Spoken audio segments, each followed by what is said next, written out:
Muy bien, entonces, previamente en la presentación que nos hizo Yesenia, se estuvo hablando acerca de la integridad mecánica enfocada a los tubos, al sistema de tuberías de la parte de la refrigeración. Esa presentación va a abordar también de parte tangencial algunos temas de la tubería y nos vamos a dar un paseo a revisar otros equipos del sistema. Recapitulando básicamente lo que se señalaba la integridad mecánica, ¿qué buscamos nosotros con la integridad mecánica? Pues buscamos nosotros es que desde la parte del diseño, desde la parte de la fabricación, desde que estamos operando el equipo, podamos tener todas las etapas plenamente cubiertas para tener un equipo, un sistema que esté operando de una forma adecuada, de manera como fue prevista. Entonces, lograr esta integridad mecánica, pues va a requerir de una serie de herramientas. Y aquí entonces aparece el término de los RAGAGEPS. Es un acrónimo que traducido al español pues nos va a significar unas buenas prácticas de ingeniería reconocidas y generalmente aceptadas. Entonces, RAGAGEPS en la industria hay muchísimos, dependiendo de lo que nosotros querramos entrar a estudiar. Hemos hecho previamente RAGAGEPS para el sistema de seguridad de amoníaco y de ahí tenemos una gran cantidad de historias, pero pues ahora enfocados en la parte de la integridad mecánica, pues vamos a tocar entonces unos temas muy interesantes.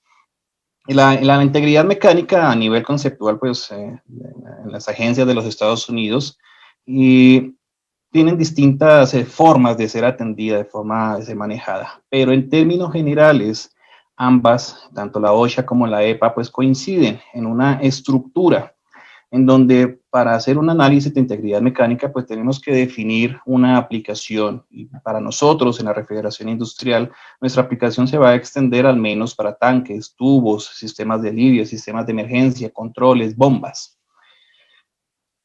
Definida la aplicación que nosotros vamos a querer revisar con la integridad mecánica, pues vamos a tener que generar una serie de procedimientos escritos y para eso nosotros contamos con una gran literatura y una gran experiencia plasmada en IR7, un documento que nos va a nosotros a dar unas pautas mínimas de cómo vamos a hacer esos procedimientos enfocados en la refrigeración. Los procedimientos que nosotros generemos, pues básicamente vamos a tener que entrenar a la gente para que ellos puedan, a la gente me refiero a nuestros colaboradores, a nuestros operadores de planta, para que ellos sepan cómo realizar esos procedimientos. Durante la etapa de las inspecciones y pruebas de los procedimientos que hemos generado, pues vamos a tener que hacer una serie de tareas y como lo mencionaba Yesenia en su presentación, pues básicamente vamos a hablar del ER6. Y en esta presentación también vamos a hacer énfasis en ER6 en otros equipos del sistema. Y el ER6 nos va a dar a nosotros entonces una serie de lineamientos, una serie de RAGAGEPS muy útiles que debemos tratar de implementar en nuestras instalaciones. En la medida que nosotros vamos a hacer esas inspecciones y esas pruebas, pues seguramente vamos a encontrar deficiencias y nos vamos a encontrar con preguntas. ¿Qué hacemos? ¿Corregimos o no corregimos?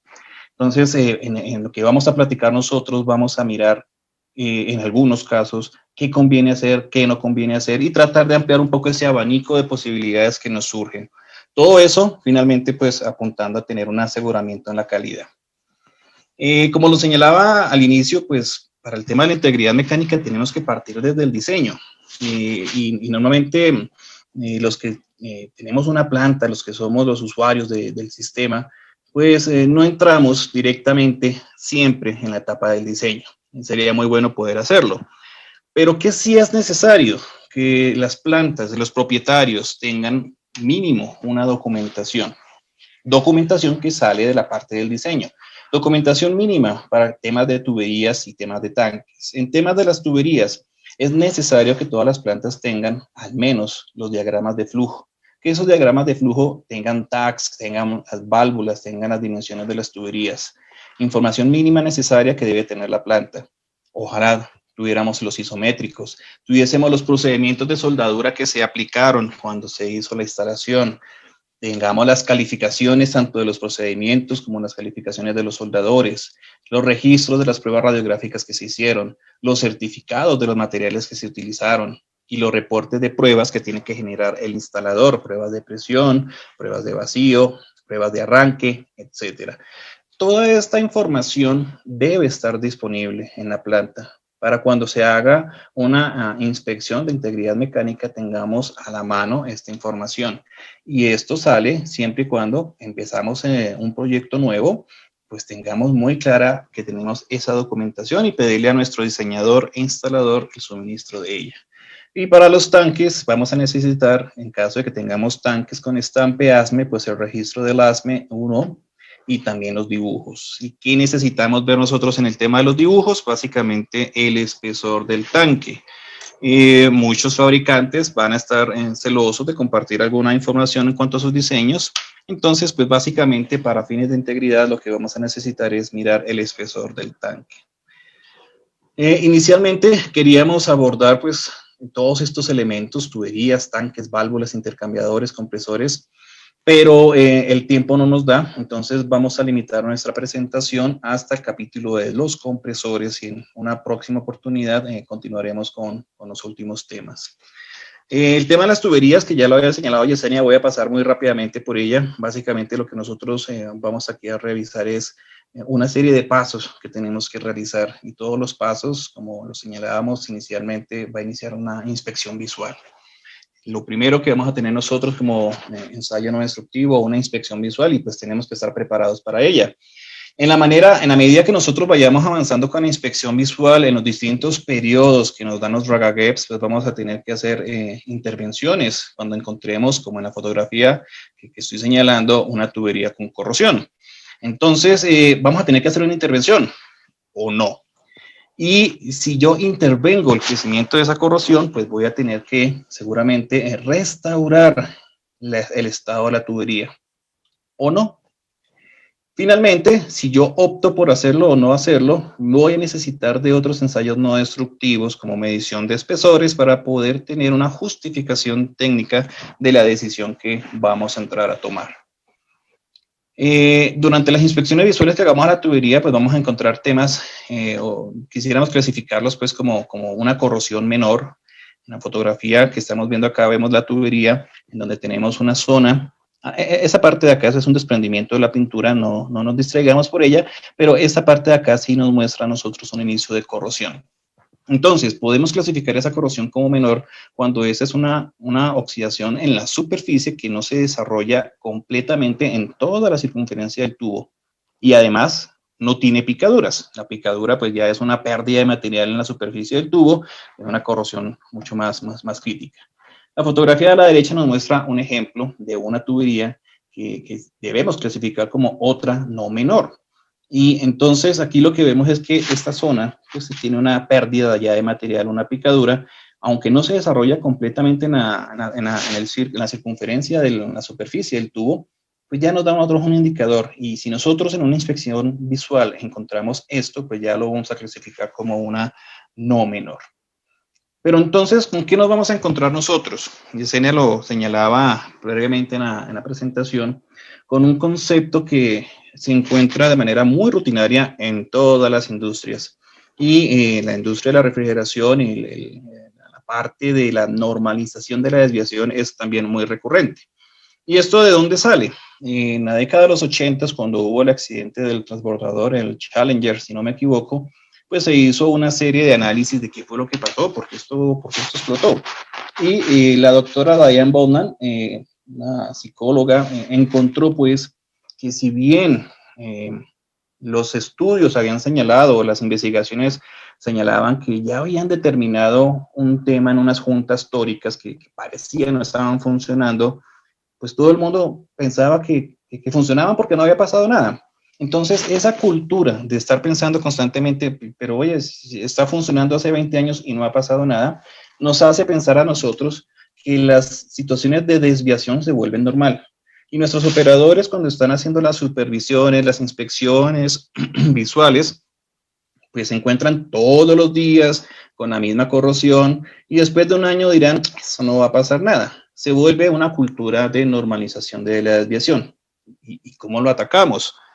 Pues básicamente la manera de atacarlo es romper esa tendencia y ponernos en la tarea de hacer las correcciones y no darle tantas largas a las correcciones que se tienen que realizar en su momento. Entonces, vamos a encontrar nosotros distintas instalaciones de tuberías. Lo primero que nosotros queremos señalar acá como una buena práctica es reconocer que la pintura que viene de fábrica de las tuberías no es una pintura adecuada para la instalación. No se considera un recubrimiento suficiente para poder hacer un control en la corrosión. Sería ideal poder que en nuestras instalaciones tuviéramos un proceso de sandblasting, aunque esto en la práctica es muy complicado por la logística que implica. Pero eso no significa que no debamos hacer una limpieza externa de la tubería. Entonces, el mensaje es, este recubrimiento no es un recubrimiento recomendable. Debemos hacer entonces una limpieza externa para posterior en la instalación a poner una pintura anticorrosiva. Las especificaciones no las vamos a revisar en este momento, pero el concepto es que sea una tubería que tenga o no tenga aislamiento, toda debe tener siempre una base. Y si ya es una tubería sin aislamiento, pues una pintura de acabado como la que vemos en la fotografía de color amarillo. Y proteger la tubería es supremamente importante. Tenemos distintas alternativas, distintas opciones para poder mejorar esa protección de la tubería. La fotografía de la izquierda nos muestra a nosotros dos situaciones en donde la tubería que ha venido siendo aislada pues presenta una corrosión importante. Identificamos también otras tuberías que por su funcionamiento, por su proceso, están constantemente ciclando. A veces están frías, a veces están calientes. Y cuando la tubería presenta eso, pues genera un ciclo donde se humedece la superficie, vuelve y se seca y genera unas condiciones muy buenas para el crecimiento de la corrosión en la superficie. ¿Cómo mitigamos eso? Entonces, adicional a lo que vimos anteriormente con las pinturas, podemos utilizar unos geles de recubrimiento, como los que se ven en esta parte de la fotografía, unos geles que van a incrementar todavía más la resistencia a la corrosión e impedir que la humedad llegue a la superficie metálica y generemos ese comportamiento corrosivo. Adicionalmente, es también muy importante tener más conciencia en los trabajos de aislamiento que estamos haciendo relativo a la conservación de las barreras de vapor. Entonces, dependiendo del mecanismo que se utilice para el aislamiento de las tuberías, pues la recomendación es poner mucho cuidado a no romper los retardadores de vapor, que en esta fotografía viene siendo la superficie de papel blanca que se encuentra externamente, que es una superficie que básicamente está impidiendo que el vapor de agua migre desde el exterior hacia el interior del tubo. Nosotros también hemos tenido oportunidad, siguiendo unas especificaciones elevadas que nos puso una firma de Dinamarca, utilizar unos recubrimientos tipo dinitrol. El dinitrol es un componente químico que suele utilizarse en la carrocería de los carros, sobre todo en la parte de abajo que está constantemente sujeta a los charcos. Entonces, en la industria automotriz suelen utilizar recubrimientos de ese estilo y pues generan una protección adicional a la tubería. Notemos acá que en esta instalación pues se hizo esto de tuberías de acero inoxidable y muchos pensarán que por ser inoxidable no requiere recubrimientos, pero en distintas industrias la tubería inoxidable está sujeta también a recubrimiento y protección porque ella también se oxida en condiciones bastante particulares. Esta fotografía nos muestra a nosotros un problema muy recurrente que hemos visto y es la forma como se está terminando el aislamiento perdón, en las instalaciones.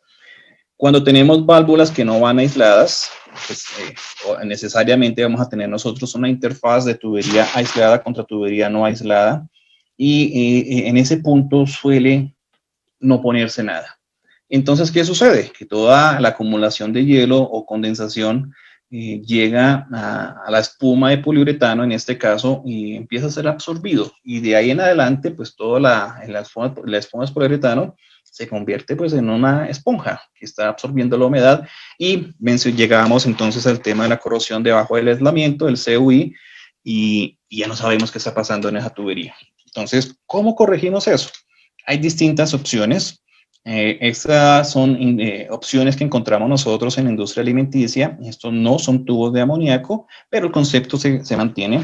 Básicamente es la terminación de los tubos finaliza no con el poliuretano a la vista, sino con un material no absorbente que genere una restricción para la migración de la humedad a través de esa interfase. Adicional a eso, también existen algunas masillas que se pueden poner y que ayudan a minimizar esa migración. Y muchos instaladores también de aislamiento suelen utilizar pues unos sellantes tipo silicona. El concepto aquí es, ojo con nuestra instalación, cuando recibamos nuestra instalación, cuando le hagamos una adecuación o cuando hagamos nuestras rutinas de supervisión y de inspección, pues revisemos cómo está eso. Si la encontramos mal, podemos empezar a sospechar. Si bien, como lo señalaba Yesenia, el aislamiento de las válvulas suele no ser realizado por temas de mantenimiento y por temas de inspección, tenemos también oportunidad. En el mercado se encuentran una línea de productos para tuberías de baja temperatura que a través de unos aislamientos flexibles, removibles, pues podemos entonces tener un control en particular de la formación de hielo. Veremos más adelante la relevancia de ese tema, o sistemas prefabricados que nos ayudan a nosotros a poder hacer un aislamiento más rápido y una inspección más rápida sin tener que recurrir en sobrecostos para desmontar y mirar cómo se encuentra la superficie del tubo, que es muchas veces una de las limitantes. No poner aislamiento en algunos componentes porque por rutina de inspección vamos a tener que destruir el aislamiento.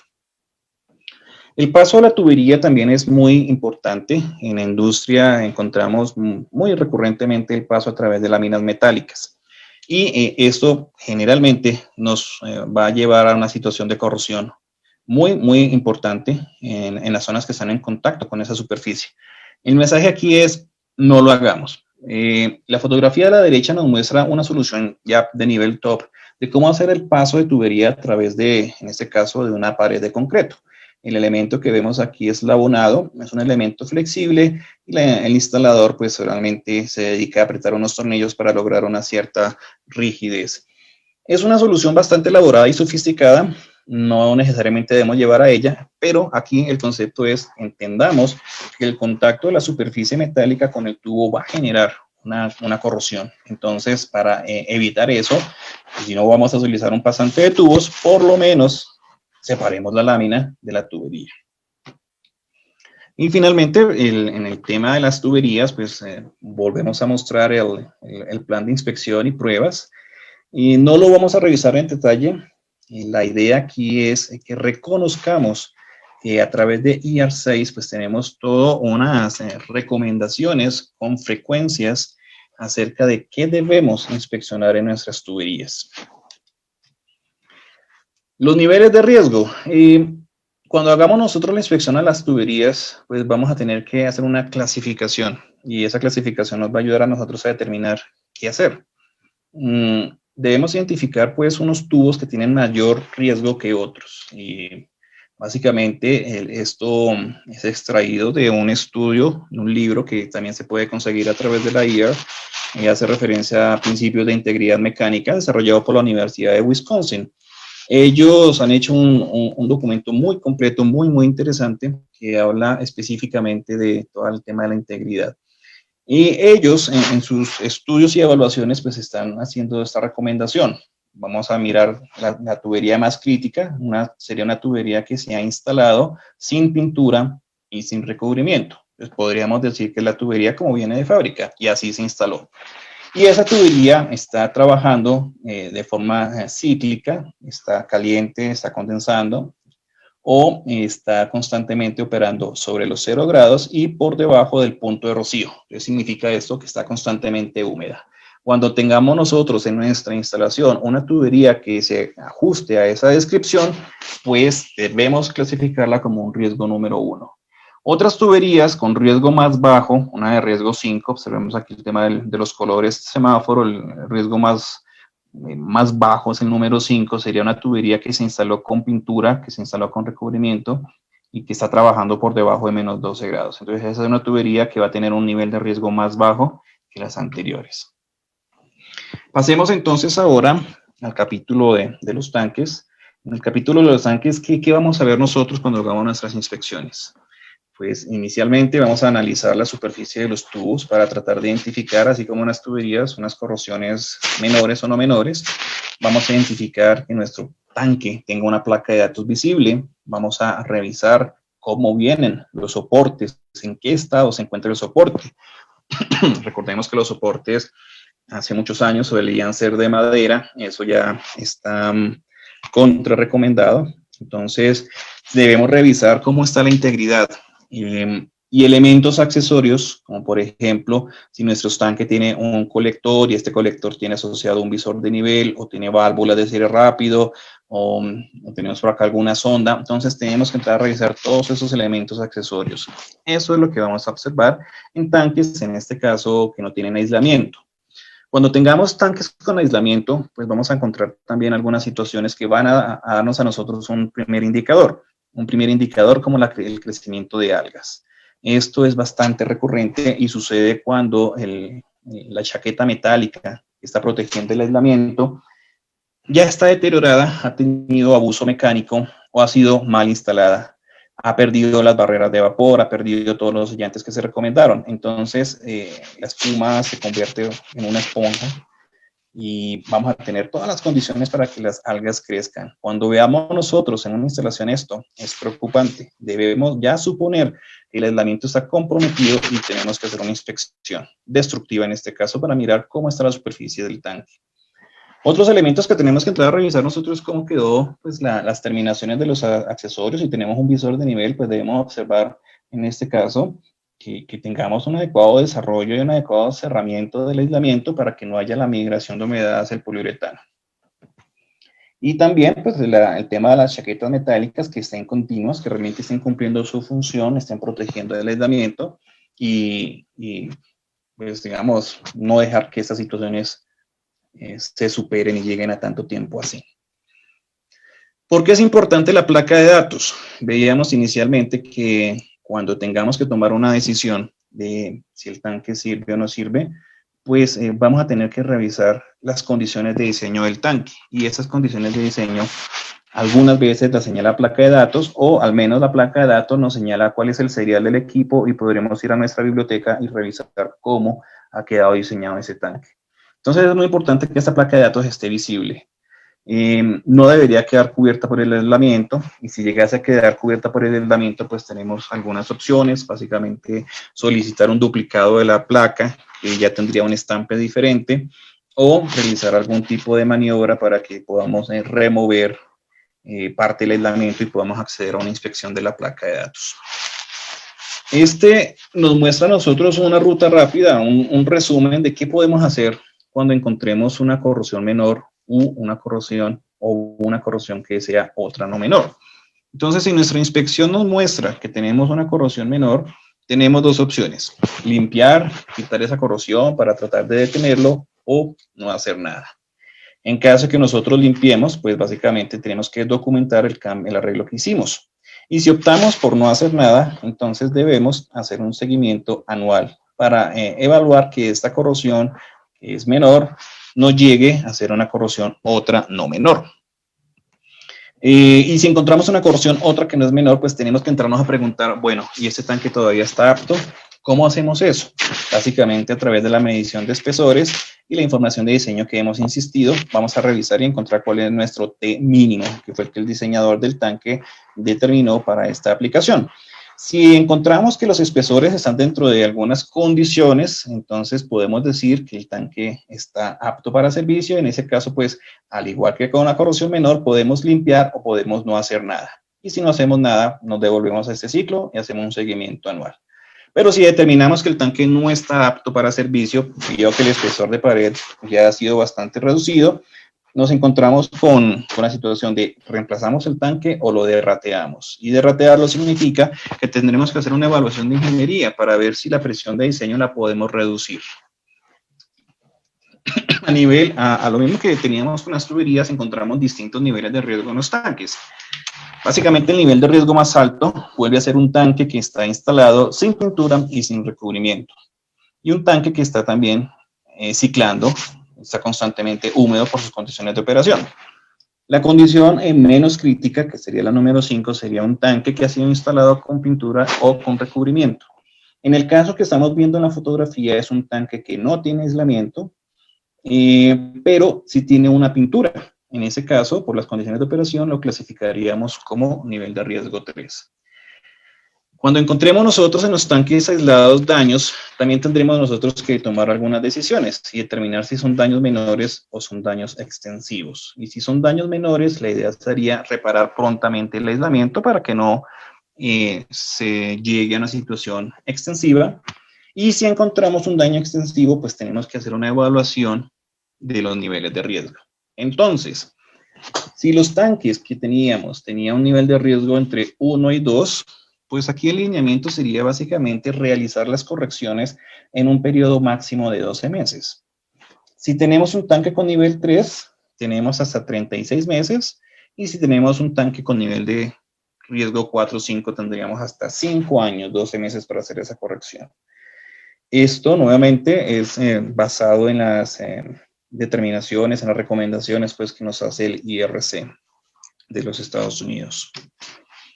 Opciones que tenemos también para los tanques para mitigar ese tema, empezar a analizar el uso de materiales inoxidables, sobre todo en los tanques de aceite más pequeños.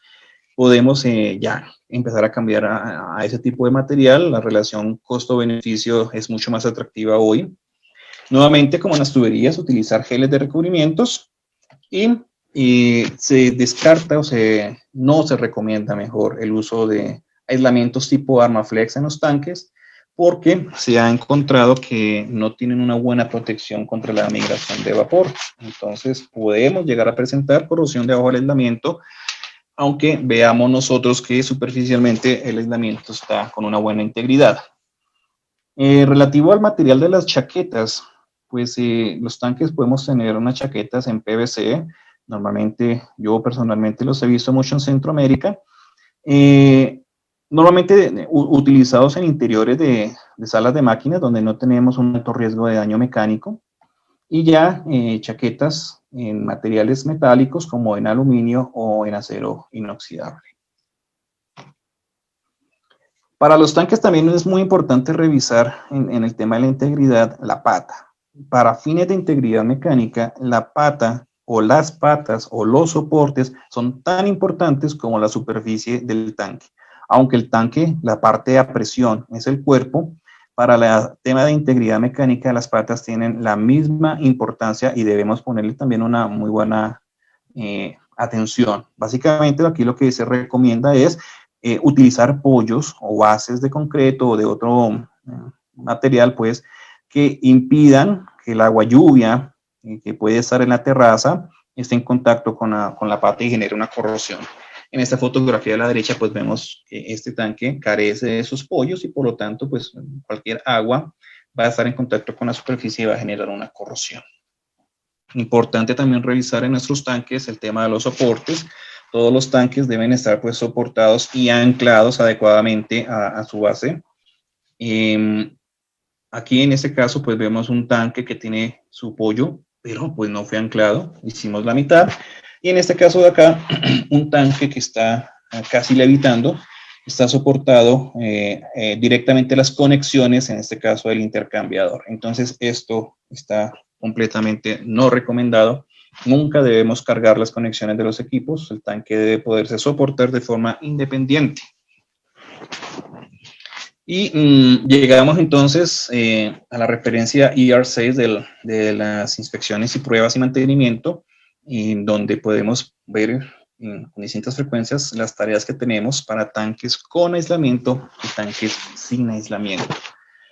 Por ejemplo, analicemos una, inspeccionar de forma visual los cimientos en busca de corrosión y agrietamiento. Eso debemos hacerlo con base anual. Entonces, debemos nosotros generar un procedimiento donde le digamos a nuestro operador o a quien vaya a realizar qué es lo que tiene que revisar. De eso, pues, tenemos hasta componente L. Tenemos bastante ítems a revisar. Entonces, nuestros procedimientos deben ser claros y debemos también entrenar a nuestros operadores para que puedan tener ese ojo. Pasemos entonces al capítulo de las válvulas. Básicamente, pues lo que queremos resaltar en las válvulas, nosotros podemos y debemos clasificar nuestras válvulas como válvulas críticas o válvulas normales. Y las válvulas críticas pues van a tener un énfasis particular, son las válvulas que nos van a nosotros permitir tomar una acción de control en caso de una emergencia. Son las válvulas que yo debo cerrar en caso de que algo se haya salido de control. Entonces, si yo tengo una válvula que he clasificado como crítica, debo pensar en varias cosas. Debo pensar en el acceso, cómo voy a llegar a esa válvula. De tal manera que el acceso se vea relacionado con hielo, que queremos decir acá. La fotografía nos muestra aquí una gran formación de hielo sobre las válvulas. Si esta es una válvula crítica y yo tengo que cerrarla, el hielo no me va a dejar cerrarla.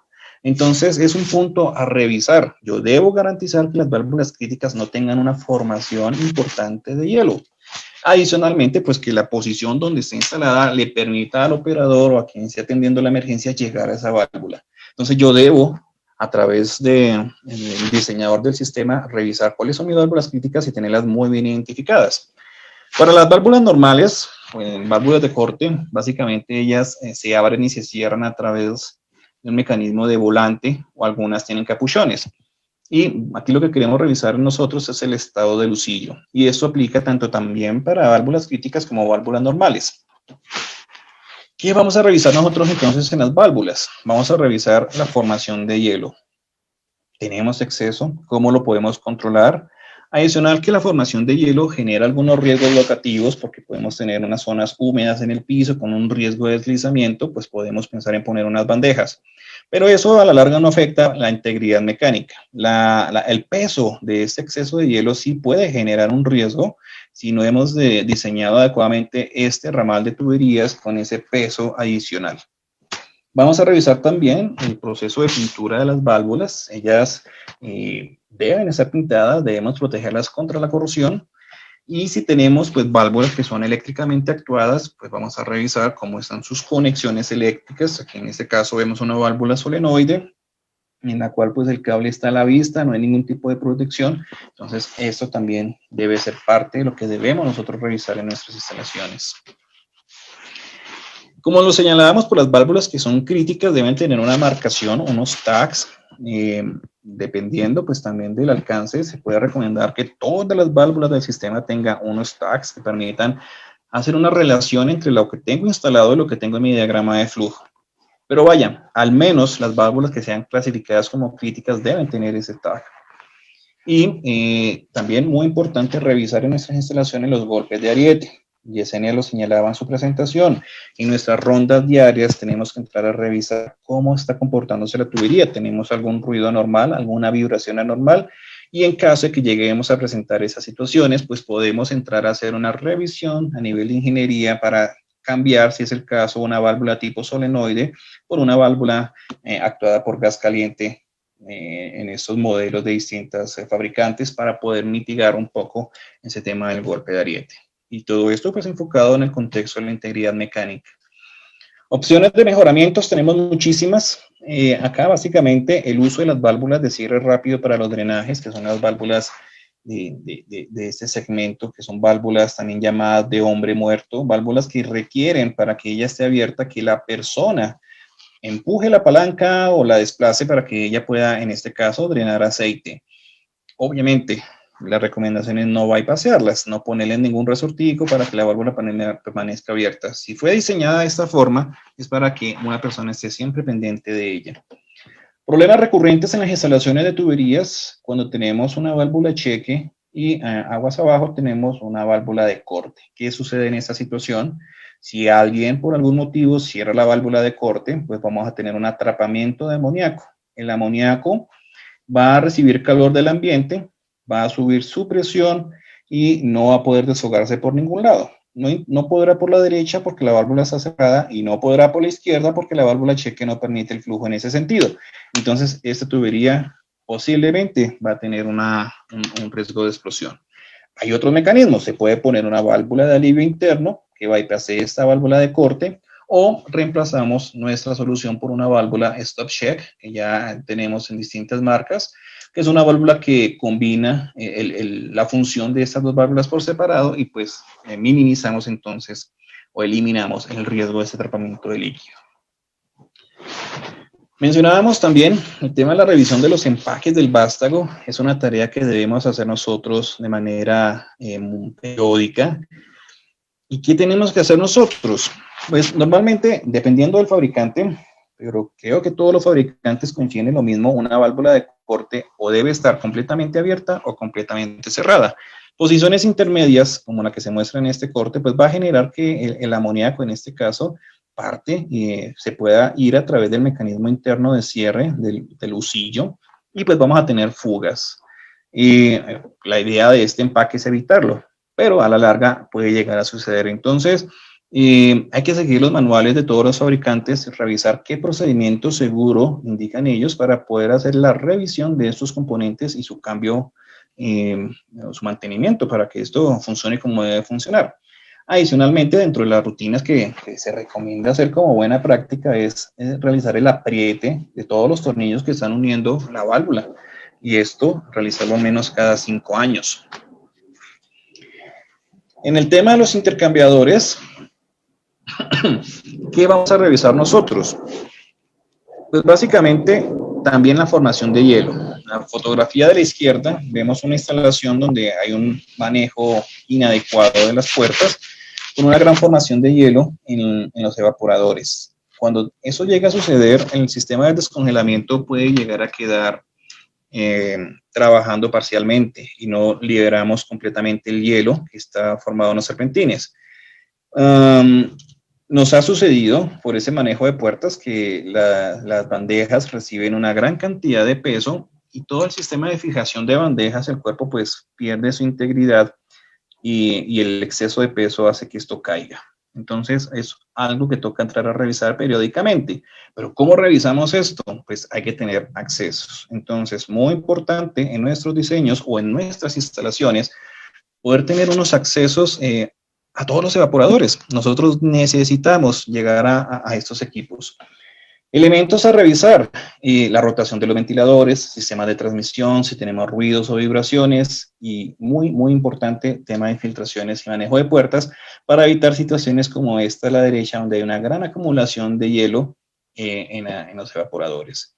Relativo a los sistemas de descongelamiento, una optimización que se puede recomendar básicamente es el uso de un sistema inteligente de descongelamiento en el cual utilizamos unas sondas que están pegadas al serpentín, de manera que el descongelamiento se hace mucho más inteligente. Tenemos que estar también a revisar el aleteado de los evaporadores, de manera que cuando tengamos espacios que están haciendo, donde están haciendo sanitizaciones, pues no tengamos una afectación química, un ataque químico entre ese agente y los aleteados. Entonces tenemos que tener un entrenamiento, una conciliación entre las personas que están haciendo las sanitizaciones y las personas de mantenimiento para que revisemos de forma conjunta qué se está utilizando y no tener un ataque químico a las láminas. En el capítulo de ER6, las pruebas e inspecciones, pues se resume básicamente las tareas que se sugieren realizar junto con sus frecuencias. No vamos a revisarlas en este momento. La invitación es que revisemos ER6 para que tengamos muy claro el detalle de todo esto. En cuanto a otros intercambiadores como los casco y tubos o equipos de placas, básicamente la recomendación es poder instalar instrumentos que nos permitan mirar la temperatura y la presión. Es la única manera de saber si el equipo está funcionando dentro de sus condiciones nominales. Entonces, si yo tengo un equipo ciego, pues no voy a saber cómo se está comportando. Adicionalmente, puedo entrar a revisar la concentración del fluido secundario. En este caso, si estoy manejando un glicol, qué concentración tengo para evitar temas de congelamiento en el interior de las placas o de los tubos y generar entonces ruptura con posibles fugas de amoníaco. El estado del aislamiento, si consideramos esto como un tanque, pues lo mismo que vimos inicialmente, y la acumulación de aceite para temas de mantenimiento. Y acá pues vemos entonces la tabla del ER6 relativa a estos intercambiadores. Entonces debemos también revisar presencia de ruidos, vibraciones, partes externas, grietas, etc. En el capítulo de los condensadores es muy importante revisar lo siguiente. Presencia de no condensables. Lo señalaba Carlos Miguel en su presentación de ahorros energéticos. Los no condensables pues van a generar una afectación en el equipo. Tratamiento de agua. relacionado con la parte de integridad mecánica es bastante importante. Tenemos que revisar cuáles son las recomendaciones de cada uno de los fabricantes, que a veces tienen pequeñas variaciones, y cerciorarnos pues que tengamos la química adecuada. Esta que se ve en la fotografía es el white rust, es una corrosión anticipada que se genera sobre las superficies galvanizadas debido a que no se realizó un pasivado. Entonces, la recomendación que da a todos los fabricantes de equipos, en este caso galvanizados, es que se haga un pasivado antes de poner en operación el equipo. Y esto implicará normalmente poner el equipo a funcionar, su sistema de bombeo de agua sin el uso de transferencia de calor, o sea, no puede entrar el amoníaco, no debe entrar.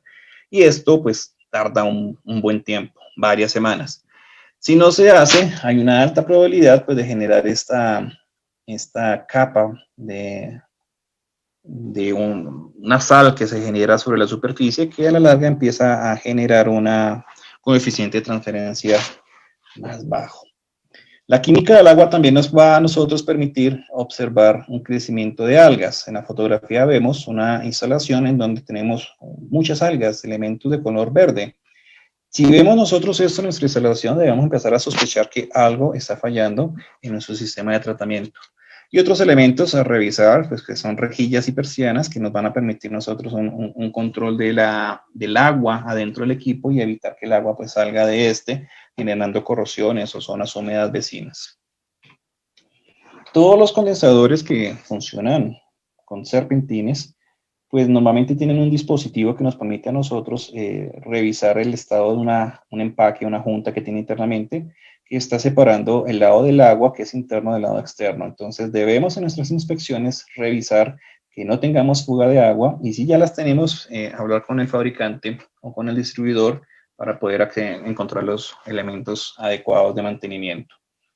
Y la correspondiente pues tabla del ER6 que hace referencia a los elementos que tenemos que entrar a revisar e inspeccionar. Y finalmente, el tema de los compresores, ¿qué vamos a revisar nosotros? Dependiendo de la marca del compresor y del microcontrolador que se esté utilizando, básicamente ellos nos están mostrando a nosotros temas como presión, temperaturas, estados de operación, niveles, corrientes. Entonces es muy importante poder hacer una inspección de esto, saber cómo se está comportando nuestro compresor y poder identificar variaciones. Si la presión está subiendo es consecuencia de la operación, digamos que esa es una variable que dinámicamente está cambiando, pero el estado de alarmas, el estado de niveles de aceite o de otras variables no son tan recurrentemente variables y por lo tanto tenemos que entrar a revisar qué está sucediendo. Hay que llevar bitácoras, si son manuales o son electrónicas, y por lo tanto, pues revisarlas. Adicionalmente, para mirar la integridad mecánica del compresor, pues es recomendado revisar el tema de los guardacoples. Los guardacoples siempre deben estar correctamente instalados durante la operación del equipo. Revisar que el equipo esté anclado, que su anclaje se encuentra bien, está firme, que no tengamos deterioros en los pollos y bases y que no tengamos fugas de aceite. Normalmente el goteo en el sello mecánico es normal, pues esto se lleva a un control también por bitácora. Si nuestro compresor, si el motor del compresor está actuado por un variador de velocidad, pues también tenemos que entrar a hacer un barrido de frecuencias de forma recurrente, o al menos cuando iniciamos la operación del equipo. ¿Por qué? Porque podemos llegar a operar en una frecuencia que genera un armónico. Entonces, a través del barrido de frecuencia, lo que se busca es revisar en qué frecuencias el equipo presenta un pico y eliminar esa frecuencia de la operación. Entonces, ya se entra al menú controlador o de pronto el variador y se le dice que no opere en un rango de frecuencia cercana a los puntos que generan esas resonancias. El aceite es un componente también muy importante revisar. Esto ya hace parte del manejo rutinario, pero se debe revisar el estado o presencia de las partículas para medir si tenemos desgastes internos, para mirar si los filtros están trabajando adecuadamente. Debemos mirar también la viscosidad que tiene el aceite en operación para evaluar Si de pronto hay contaminantes o agentes externos que están bajando la viscosidad del aceite. Concentración de agua, también muy importante para poder determinar si llegamos a tener alguna fuga en algún intercambiador, si no hicimos una tarea de vacío adecuadamente, porque la presencia de agua en el aceite, además de muchas corrosiones, pues va a generar afectaciones en la lubricación de los equipos. Y la química también pues, nos va a dar muchísima información para mirar el estado del desgaste de rodamientos, cojinetes y en general de la tubería. Elementos como los motores también tienen que ser revisados, básicamente revisar cómo viene siendo o se viene realizando la lubricación del equipo, si los ventiladores del sistema del motor están funcionando y cómo están nuestras cajas de bornas. Entonces, mirar el estado de los aislamientos, de las empalmes que se hicieron, del apriete de los tornillos para que las juntas estén firmes. Y en este capítulo, pues vemos entonces la tabla del ER6 que hace referencia a muchas más tareas de revisión que debemos realizar. Y como les comenté al comienzo, pues la presentación realmente da para muchas más horas. El contenido del que se puede hablar es bastante generoso, hay mucho por qué hablar. La invitación entonces es a que busquemos en nuestras instalaciones la aplicación de un tema de integridad mecánica en el nivel que nos permita adquirir los libros de ER, mirar qué podemos hacer, qué oportunidades de mejora tenemos y ponerlo en práctica, ¿no? Recordemos el accidente del Challenger, esta foto. No podemos permitir que nuestra instalación tenga esas desviaciones normalizadas. Debemos estar atentos a ello. Muchas gracias por la atención y quedamos dispuestos a las preguntas que surjan.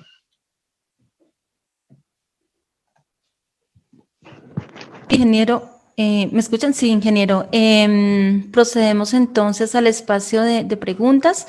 Tenemos una que nos envía el señor Raymond. Dice, distancia mínima entre la ubicación de las dos torres condensadoras y el purgador de gases no condensables.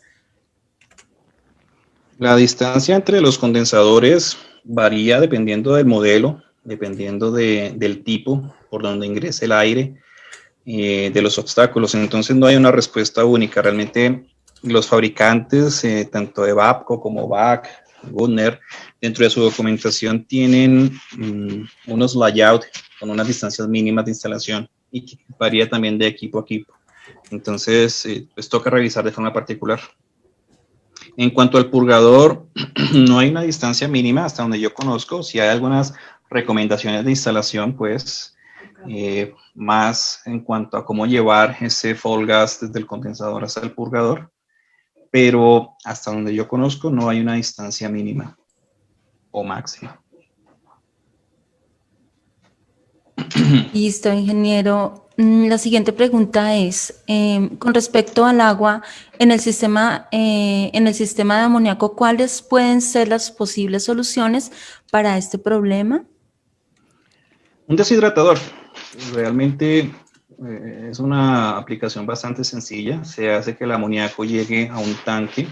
Ese tanque va a almacenar una cierta cantidad de amoníaco contaminado con agua. Se le aporta calor, normalmente la línea de gas caliente. Entonces, lo que va a suceder es que el amoníaco se evapora y lo que no se evapora es el agua. Entonces, a través de unos controles, de unos tiempos, se calcula que ya no tengamos amoníaco en el tanque y lo que queda dentro del tanque es el agua. Entonces, ya con un procedimiento seguro, drenamos esa agua del sistema y otra vez volvemos a hacerlo. Hay equipos también que cumplen la función de purgador y deshidratador, o sea que estás retirando los no condensables y a la vez estás retirando el agua. Y hay otros equipos que solamente se dedican a eso. La siguiente pregunta, ingeniero, es, ¿cuál es la mejor forma de purgar el sistema?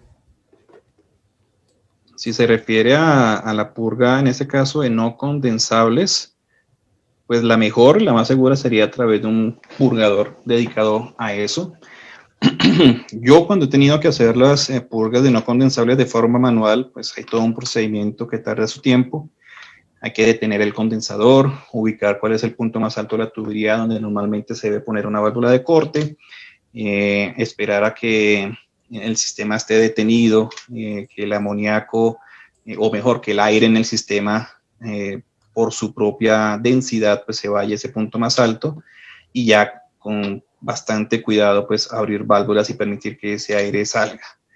Si hace referencia a la purga, que a veces se le llama también la purga del aceite, yo le digo drenaje del aceite, pues hay distintos mecanismos, hay mecanismos automatizados que de manera automática están midiendo los niveles de aceite dentro del tanque, y a través de válvulas solenoides está entrando gas caliente y devuelve finalmente ese aceite al propio sistema, y es muy seguro porque no genera la intervención de un operador con los riesgos asociados a esa intervención. Pero en un sistema manual, pues es similar. Básicamente toca cerrar válvulas, permitir que el amoníaco que está dentro de ese tanque de aceite pues salga, se retorne al sistema. Entonces se impide que ingrese amoníaco, pero permitimos que salga.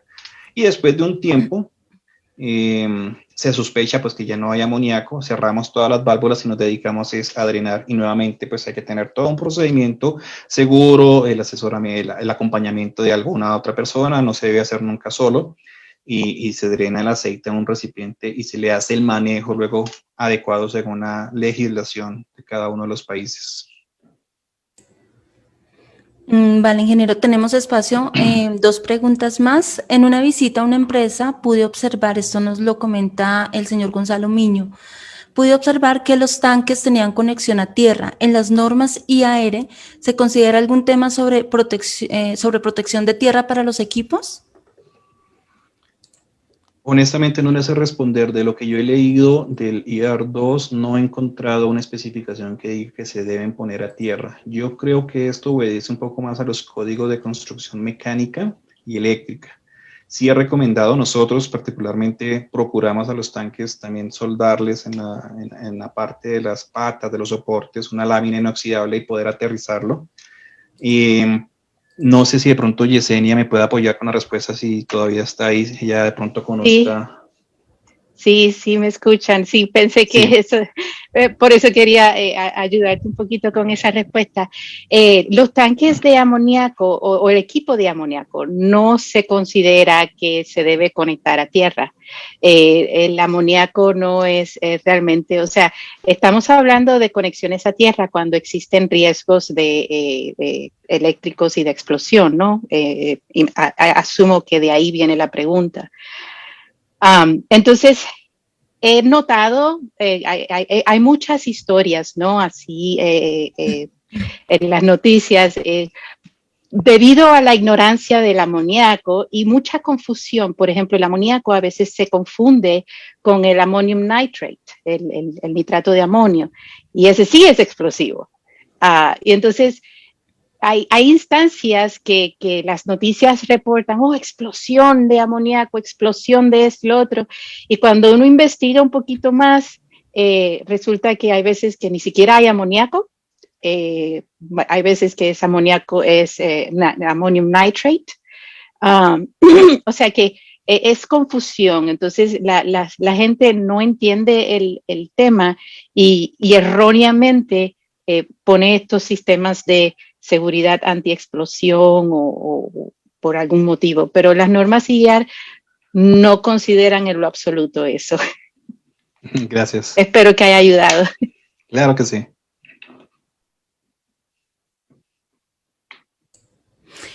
Bueno, ingeniero, tenemos también acá otra pregunta. ¿Cómo retirar los incondensables y saber cuándo ya está libre el sistema de estos y cada cuánto tiempo se debe realizar? Ok, sí, como lo explicaba hace un rato, los incondensables, pues hay distintos indicadores. El primer indicador es la presión de descarga. La presión automáticamente se va a subir. Esos no condensables recurrentemente se alojan en el condensador, en la parte de mayor presión del sistema. El amoníaco, pues sí se va a condensar, pero el no condensable, el aire o el nitrógeno que haya habido de pronto de una prueba de presión, pues ese no se condensa a temperatura ambiente. Entonces ahí se va a quedar en el condensador. Y a veces por la corriente de amoníaco pues alcanza a pasar y llega también al tanque de alta. Normalmente se encuentran ahí, ¿cierto? Entonces, como está ocupando un espacio que debe ocupar el amoníaco, pues la respuesta del sistema es a subir la presión porque necesita más área para hacer esa transferencia y al no haberla, pues sube presión. Nuestro indicador es ese, que se sube la presión, consecuentemente se sube el consumo eléctrico, etcétera. Si no tenemos un purgador, pues tenemos que mirar nuestras bitácoras e ir mirando día a día, de pronto a la misma hora para revisar temas de la temperatura ambiente y si nuestra presión recurrentemente es de 12 bar y algún día lo tenemos en 13, pues vaya, hay que sospechar. Entonces vamos a hacer un plan de trabajo para el fin de semana cuando tengamos tiempo y revisar esas válvulas de forma manual. Y si tenemos un purgador, que sería lo más seguro, entonces el purgador automáticamente va a estar haciendo esos barridos. Algunos ya están con unos controles que llegan a un punto donde si no detectan nada, pues entran como en un estado de hibernación y se quedan quietos y van aumentando el tiempo para la siguiente muestra. ¿Qué más era la pregunta? Bueno, era ¿Cómo esa. corregirlo? Corregirlo, sí, creo que era la parte de la corrección. ¿Cómo se previene? Básicamente es una tarea de mantenimiento. El aire, a no ser que si estamos en un sistema que está trabajando en vacío, donde tengamos de pronto alguna fuga por una tubería o algún empaque no bien ajustado, en lugar de salir el amoníaco, entra ese el aire porque estamos en vacío, entonces pues hay que corregir eso, ¿cierto? Pero si nuestra instalación no tiene puntos de vacío y toda está por encima de la presión atmosférica, pues lo que tenemos que entrar a revisar es cómo estamos haciendo nuestros mantenimientos. Si estamos drenando aceite, estamos haciendo cambios de aceite, digamos en un compresor tornillo, y despresurizamos, cambiamos el aceite y toda esa cantidad de aire en el separador no lo sacamos, pues eso llega al sistema.